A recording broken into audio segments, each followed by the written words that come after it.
trouxeram um cara que trabalha pro governo. Eles não podem confiar em alguém tão próximo do imperador. E um outro ali concorda, falando que ele não confia em ninguém associado ao governo. O Protinha respira fundo e grita: aquele imperador é um filho da mãe! Os caras ficam tudo aí, cara, esse moleque é louco da cabeça. Nisso ele continua xingando, falando que aquele cara é um bastardo. E o tiozão já fala que entendeu, eles confiam que o garoto não gosta do imperador. O senhor só limpa a cara, falando que é uma pena porque ele ainda tinha muita coisa a dizer. Com isto, os mestres marciais o aceitaram e eles partiram junto pra destruir uma base dos demônios. Ao chegar lá, ele vê um grupo com um mano do cabelo vermelho ali encarando, dizendo que não é nada ruim a força deles. Porém, o que surpreende o CEO é que esses caras estavam usando o mesmo tipo de vestimenta que aquele cara do talismã.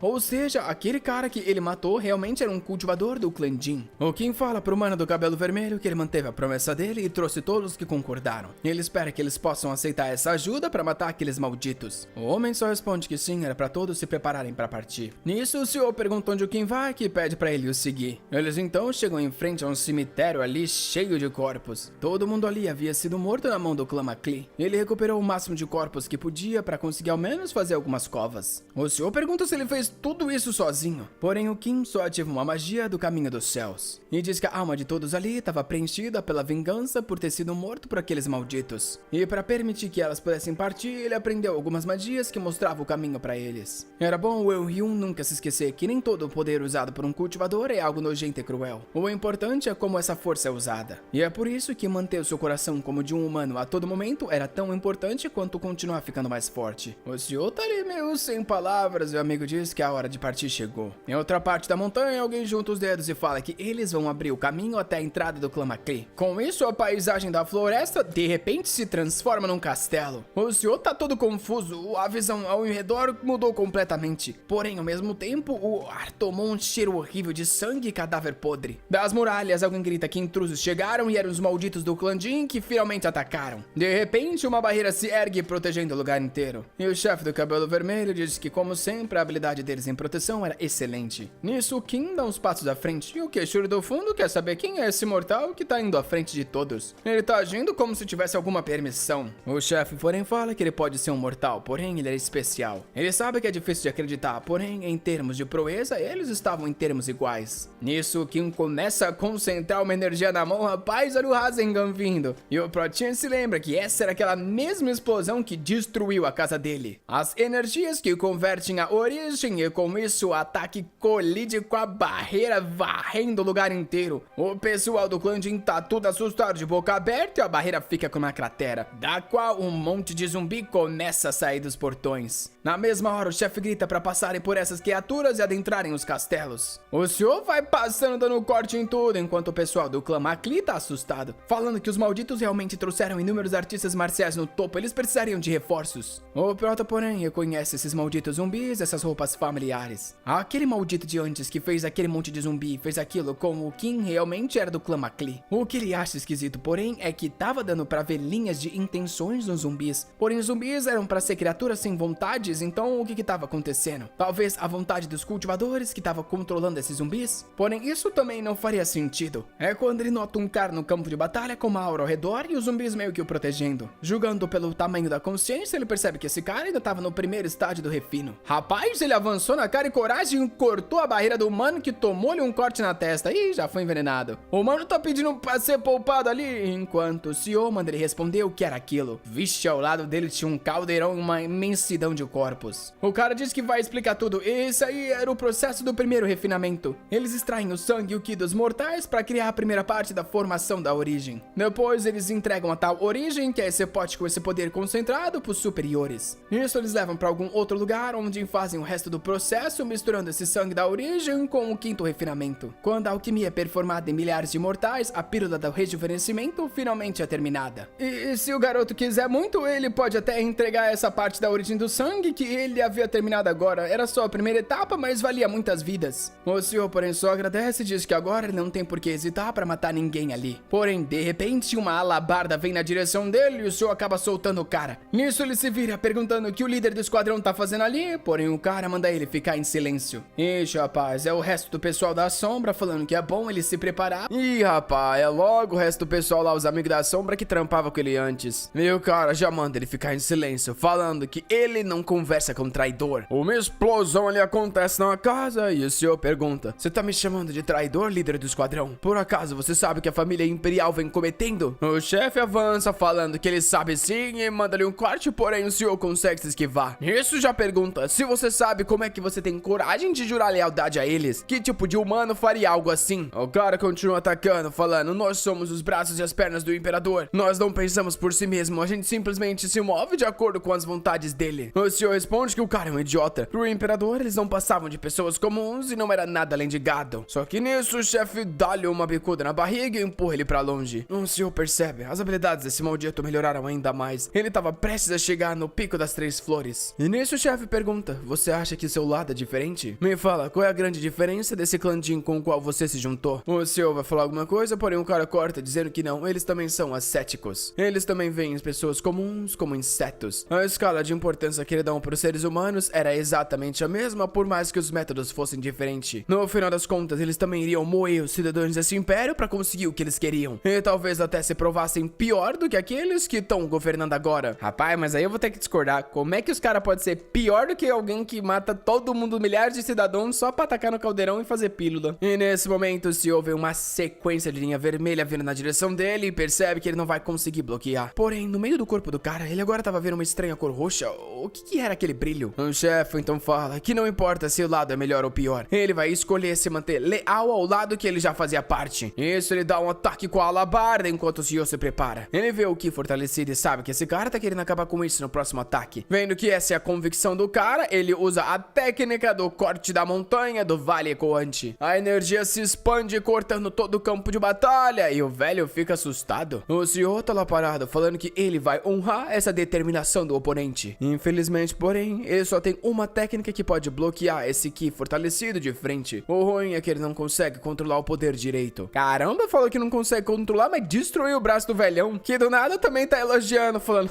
não importa quantas vezes eu vejo a sua esgrima, senhor, ela se mantém incrível. Do nada, meteu um elogio. E nosso prota se aproxima, falando: a minha técnica tá longe de ser refinada, eu sou só alguém comum. O velho, porém, cai no chão. O cara tá querendo elogiar e o senhor vai ter que aceitar. Longe de ser refinada, senhor, essa técnica que você usou é incrível. Ela tá prestes a chegar no despertar das 3 flores. Foi a forma mais maravilhosa que eu já vi. Toda a minha vida eu venho buscando despertar marcial pra chegar no nível das 3 flores. Porém, quando finalmente vi o pico, eu percebi que não passava do nível baixo pra um ascético qualquer. Foi quando eu percebi que o que eu venho praticando a vida inteira jamais chegaria nem perto dos cultivadores. Eu aprendi que eu devotei minha vida inteira pra nada. Então eu continuei procurando um caminho pra justificar até agora. O velhão, pum, cai no chão, falando que é só uma pena que eles carregam destinos diferentes. Pô, você é louco, filho, nem as namoradas elogiam tanto quanto esse velhão, rapaz. Pena que ele tá no time errado a vida inteira, não vai trocar agora nos 45 do segundo tempo. Ou não, né? A gente tem que ver qual que é a brisa dessa família Jin também. O senhor tá ali em silêncio de costas, então fala: por que é que vocês não interferiram nessa luta? Cercado de todos os lados, ele quer saber. Até porque, se eles tiverem interferido, o líder do esquadrão teria sobrevivido. Ele seria a pessoa caída no chão. Um dos homens responde: esse foi o pedido do líder do esquadrão. Vice-líder, ele falou que se usássemos todo mundo, você utilizaria armas envenenadas. E o que ele queria era um duelo de pura força marcial. O senhor acha estranho que ainda o chamam de vice-líder. E os caras põem espada no peito, falando que uma vez um comandante, pra sempre um comandante. E uma vez que eles juraram lealdade à majestade, ela se mantém eterna. O senhor responde: pelo visto vocês pretendem manter essa lealdade ao imperador. Ele se diz e pede desculpas, falando que se esse é o caso, ele vai ter que matar todo mundo ali. Ai, tá todo formador de aura, som de um uzinho. Eu tô a parte da cidade, explosão pra todo lado, os caras sendo tacados pra longe e o Onru mandando geral avançar, avisando que eles precisam destruir a fornalha de refinamento do clã Macli. O time continua a ir pra cima, o tá ali tomando a lambida no pescoço, enquanto no topo do ar tem uns mano ali que mais parecem uns bruxos, todo mundo com seus talismã mágicos fazendo chuva de fogo. Um dos soldados tá querendo saber cadê a desgraça dos reforços, cadê aquele idiota daquela família. Enquanto isso, de volta com o Siofi, uma lâmina é cortada e mais um soldado tá caindo. O Protean, porém, já tá ficando exausto também. Um dos soldados vê a agulha na armadura e sabe que vai ser paralisado. Nisso ele pergunta: senhor, por que escolheu um caminho tão difícil? Ah, na verdade, ele escolheu o caminho difícil porque ele não matou ninguém e paralisou todo mundo. E o cara quer saber: você poderia ter matado todos aqui sem nem se ferir, então por que você preferiu nos imobilizar e acabar ficando com dano? O O CEO responde, porque vocês ainda me chamam de vice-líder. O cara fica meio em choque e nisso cai de cara no chão, falando que até o fim ele era um homem interessante. O que ele quer saber é se ele finalmente agora conseguiu chegar nas 3 flores. O CEO guarda a espada, dizendo que infelizmente ele ainda não chegou nesse nível. Ele só tá começando a entender como isso funciona. A verdade é que ele viu a tal da terceira cor, uma estranha linha roxa, porém ele consegue ver aquilo de forma inconsistente. Talvez ele precise de mais uma longa vida de luta e de morte. Nisso, um cara no telhado grita, falando: incrível, as suas habilidades chegaram nesse nível, é por isso que o pai me enviou. O CEO reconhece ele como Príncipe MacLeod. Ele diz que faz um tempo que nós não se vemos, Príncipe da Coroa. Se você tá assistindo desde o começo, por que não interferiu? O cara tá risada, falando: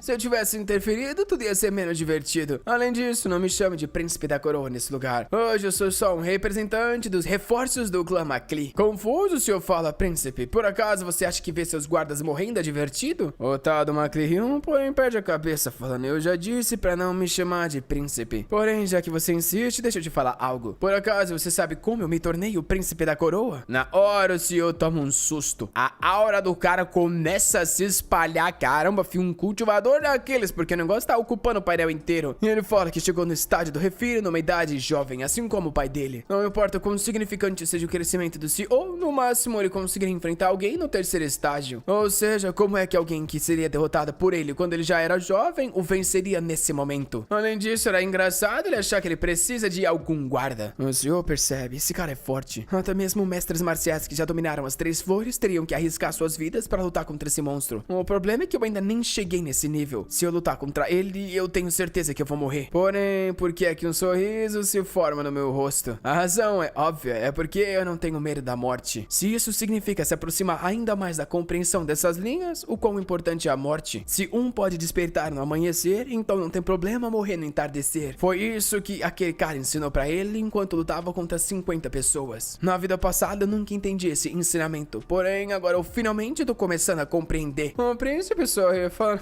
eu não acredito que você tá avançando tendo a certeza da morte. Vice-líder do esquadrão, você é mais idiota do que eu imaginava. O Prota, porém, pula, sabendo que agora ele vai compreender a diferença entre a proeza marcial e um cultivador. Ele manda um corte negro na direção do príncipe, falando que hoje ele levaria a arte marcial pro limite. Do ponto de vista do príncipe, ele vê o CEO pulando, uma névoa negra aparecendo na espada e de um segundo pro outro ele desaparecendo. Ele fica confuso, querendo saber pra onde esse cara foi. A gente vê que um pouco antes, o CEO finalmente entendeu quais eram as escritas de como chegar no pico da arte marcial celestial. Ele já havia memorizado tudo, porém até hoje ele mal conseguia compreender uma única linha. Ele conseguia até mesmo performar, porém ele não conseguia entender. Só que naquele momento que ele viu a estranha linha roxa, ele por um segundo pareceu entender o que significava a exaustão da arte marcial. O livro falava: se uma troca marcial é uma colisão de cores, talvez a cor em si possa ser atacada. Essa era uma das frases que o senhor jamais conseguiu entender. Até que finalmente ele chegou perto da compreensão do pico das 3 flores e agora finalmente tudo faz sentido. A ideia por trás daquela cor e o significado dela. Aquilo vai muito além de diferentes artes marciais. Ele parece estar cortando a aura de consciência do príncipe. E nisso entende que o significado disso tá em cortar a própria percepção que um oponente tinha sobre você. O príncipe continua ali, né, se perguntando cadê ele? Enquanto agora o Prota entendeu por que ele não conseguia encontrar o Yong-hun. Ele sumia como um fantasma porque ele conseguia cortar a percepção que o CEO tinha dele. Essa era uma arte marcial que permitia um artista marcial ficar frente a frente com o cultivador. Essa era a técnica que havia sido criada para ultrapassar os céus. Nisso, a lâmina tá no pescoço do príncipe, porém parece ter colidido com uma aura. O MacLeod tá confuso, querendo saber que truque é esse que ele usou. Enquanto o Prota tenta entender por que parecia que ele tava batendo numa armadura ao redor do corpo do cara. De repente, ele é empurrado para longe e explode no chão em um movimento do príncipe, que diz que esses truquezinho barato é divertido, porém chega. Ele não era nada contra um verdadeiro cultivador. Um puta tornado se expande na frente do CEO, que sabe que desse aí ele tem que se esquivar. De dentro dele, outras lâminas de vento vêm voando enquanto ele vai recuando, porém tudo ao redor tá sendo completamente rasgado e destruído. O CEO sabe que ele não vai poder se aproximar 1 centímetro porque essas lâminas de vento são letais. Sem contar que mesmo que ele consiga chegar perto do corpo, ele tem que saber como é que ele vai passar aquela estranha defesa. Ao menos desviar tava fácil desde que ele fique distante da zona de compreensão. O problema é que cultivadores usam energia espiritual, então o CEO vai ficar exausto muito antes daquele cara. Ele não poderia demorar muito mais, ele tinha que acabar com isso o mais rápido possível. Ele precisava evoluir pro pico das 3 flores aqui e agora. A expressão do príncipe muda pra confusão. Vendo o CEO, ele pergunta: o que você pensa pensa que tá fazendo? Pelo visto, já tá exausto. Mais uma lâmina de vento vem voando, porém o prota ativa a técnica do corte da montanha e rasga ela no meio. O príncipe tá sem entender como isso é possível, enquanto o senhor nota que o braço e a espada estavam doendo pra caramba. Só que ia ser impossível ele lutar recuando agora. Nisso, mais uma dezena de lâminas vem e, rapaz, ele ativou a maior técnica que eu já vi na vida. Ou foi uma sequência. Era a pintura de paisagem da alegria das montanhas e picos fluindo ao cume da pedra do penhasco acidentado.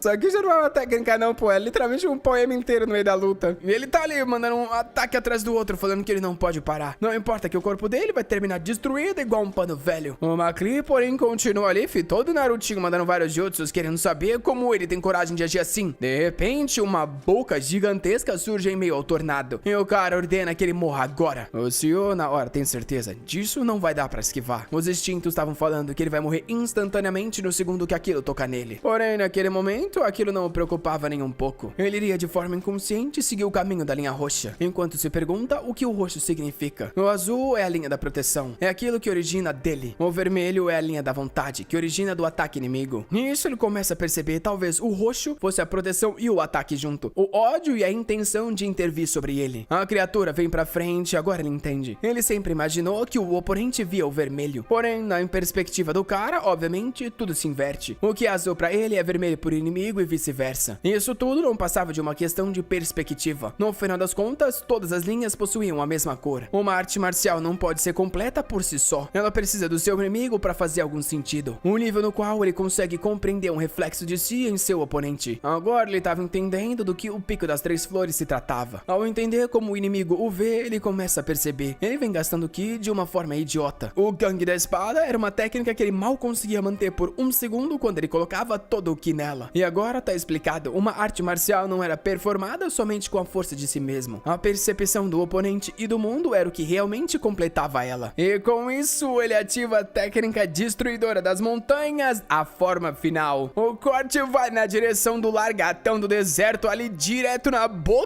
e fumaça sobe pra todo lado. Enquanto isso, os guardas que haviam sido paralisados ficaram observando a luta do CEO. Todo mundo sabia o resultado dessa batalha. A resistência dele era irrelevante. Um homem comum lutando contra um cultivador. Um artista marcial não tinha chances contra um ser imortal. Porém, os guardas não conseguiam acreditar o que eles estavam vendo. O CEO aparece com as 3 flores do pico despertadas. Nisso, ele começa a respirar fundo e percebe toda a energia que ele havia desperdiçado estava retornando pra ele. O Macri tá querendo entender o que ele pensa que tá fazendo. Porém, o CEO, pai, só fala pra majestade se preparar. O príncipe executa mais um monte de jutsu, falando pra ele parar de ficar animado só porque quebrou uma única magia. Ele quer ver ele passar por isso aqui. De repente, mais 4 dragões do deserto surgem. Porém, naquele instante, o CEO avança. Ele não mais tinha a sensação de que nenhuma daquelas criaturas tinha a capacidade de o matar. Agora que ele chegou no nível das 3 flores, ele percebeu que o pico da transcensão e do corte marcial da montanha eram tudo parte da mesma arte marcial. Os dragões continuam avançando, enquanto ele agora meio que faz uma combinação de a montanha transcende o pico. Ele tá literalmente voando ali na aura do tigre, ativando a transcendência do pico de luz em direção ao Macri, que tenta se defender. Ele taca mais uma explosão ali na direção do CEO, falando que ele é um mero mortal e devia parar com esses truques ridículos, sonhando que conseguiria ultrapassar esse ciclone. O CEO, quase que invisível em meio a tudo aquilo, percebeu. Essa técnica de cultivo era a concentração de milhares de lâminas de vento girando. Porém, ele consegue ver algo. Ele ativa mais 2 técnicas da destruição da montanha e da pintura da paisagem, e agora nota que ele consegue defender essas estranhas lâminas. O Macri tá ali parado sem entender o que ele tá fazendo, enquanto o CEO vem se aproximando com seu sabre de luz, falando que agora ele entendeu por que ele não tava conseguindo atravessar aquelas técnicas defensivas. Porém, o Ki da espada era completamente diferente e, rapaz, ele dá-lhe a chicotada no pescoço do Macri. O cultivador sangra, tenta tampar o ferimento e manda mais uma explosão pra frente. Porém, o CEO só reflete e tá lá parado, enquanto o Macri, segurando a garganta, manda ele não se aproximar. Ele manda mais uma explosão, uma sequência de lâminas e tenta fugir. O CEO, porém, tá nas costas, avisando que ele não vai deixar ele fugir hoje. E nossa, rapaz, cortou ele no meio completamente, cai só o tronco de cima no chão. E o cultivador não desiste, ele se vira confuso, querendo saber como um mero mortal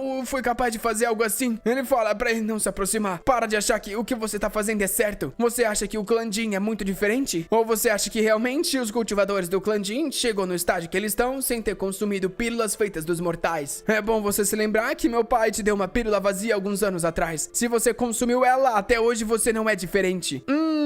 Rapaz, o senhor humilha. Ele saca a pílula, destrói e fala pra ele não se preocupar. Ele não pretende consumir nada feito por esses cultivadores nojentos. O Macli tá ali boca aberta sem falar nada. E o senhor dá adeus. Ele vai pra dar o corte, porém outra lâmina vem e o corte passa na cabeça do senhor. Ai, rapaziada, tava bom demais, né? Ele se pergunta o porquê o corpo dele tá de ponta cabeça. Na hora ele entende.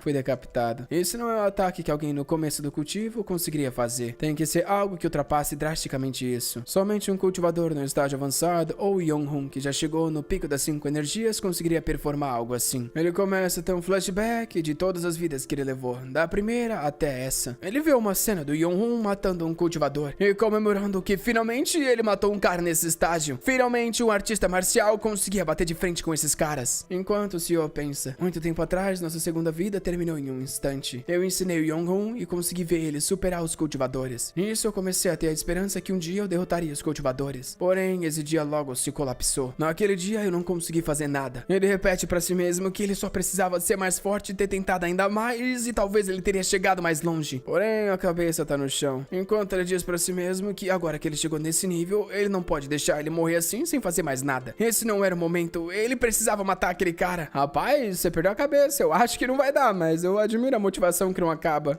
Enquanto isso, o Macli tá olhando pra um talismã no peito, falando que ele sobreviveu. O item que o pai dele havia dado. Raríssimo e de único uso, que cria um ataque de um cultivador no nível da construção do Ki. Ele dá risada, falando, mortal, eu venci. Porém, ele tá frente a frente ali sem as pernas, enquanto o Prota tá sem a cabeça. O senhor se pergunta se realmente os cultivadores vencem no final todas as vezes. O Yonhu comemora que finalmente matou o primeiro cultivador. Porém, uma dezena aparece na frente dele, falando que existem muitos outros, ele não passa de um mero mortal. Confuso, Yonhu não entende porque existiam mais de 50 desses caras na frente dele. A verdade é que por mais que ele fosse incomparável debaixo dos céus e fosse o mais forte artista marcial que derrotou até mesmo um cultivador, no reino desses caras existiam inúmeros outros no estágio da construção do Ki. Dizem que existem mais cultivadores do que estrelas no céu. Rapaz, o zoom na mão do senhor mostra um pequeno movimento. Enquanto o Macli tá ali falando que desgraça, eu usei toda a minha energia. O senhor sabe que pros mortais isso era como uma parede interminável. Um caminho que não pode ser passado. E naquele momento ele quase que desistiu. Ele tava tão sobrecarregado com isso que ele gostaria de nunca mais aprender arte marcial. Simplesmente se tornar um vendedor de sabonete mais uma vez. Porém, ele nunca desistiu. Ele vê um flashback do Yonhun falando, eu vou parar esses caras, mas você tem que continuar vivo. Nisso, o corpo sem cabeça do CEO começa a se mexer aos poucos, movido a pura determinação. O Macli pergunta como é possível, como um mero mortal consegue carregar uma vontade pura como essa. Caído no chão, o CEO fala pro Yonhun que não faz sentido ele tá se sacrificando por ele. Ele não deveria lutar contra esses caras. Porém, o Yonhun olha pra trás e diz que viu o CEO se esforçando infinitamente até agora. Se ele tá falando com o CEO que ele conhece, inevitavelmente ele vai ver uma manhã melhor. Com isso, ele dá-lhe o ataque final no Macli. O CEO Elhyun, que era feito de carne e osso e praticou arte marcial sua vida inteira. Sua mão que durou décadas segurando essa espada ao ponto de se destruir. A arte marcial que ele havia refinado a vida inteira. O corpo que performou tudo isso e carregava essa obrigação se manteve de pé mesmo após a morte do CEO. Naquele momento, enquanto morria, o Macli estava tomado por descrença e medo. Mesmo decapitado, o CEO estava sorrindo. E com isso, essa vida de refinamento eterno do corpo veio ao fim. Ele vê o Yonhun falando, esse foi um bom corte. Você precisa continuar, porque seu esforço nunca vai te trair. Você precisa carregar a mentalidade de que tá tudo bem morrer no entardecer para que você possa chegar mais longe no amanhecer. Ou seja, nunca se esqueça, os seus esforços vão eventualmente te trazer um novo dia digno do suor que você derramou. E essa foi a quinta regressão do CEO Elhyun. Rapaziada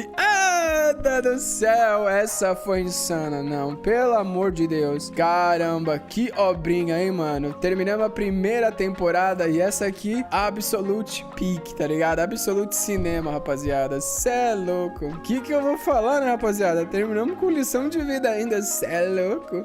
Eu já tinha narrado essa obra até o 22, o vídeo tava pronto. E aí quando eu fui ver, pum, saiu os últimos capítulos. Eu falei, não, agora eu vou ter que narrar, vou terminar antes de lançar, fi. E é isso, né, rapaziada, que eu vou falar. Mais obra boa vem por aí. Ultimamente tá lançando umas pedradas, hein? Cê é louco, filho. Então, pra você não perder as próximas que vem aí, o que você vai fazer? Você ativar ela, sei lá. Dali, fui.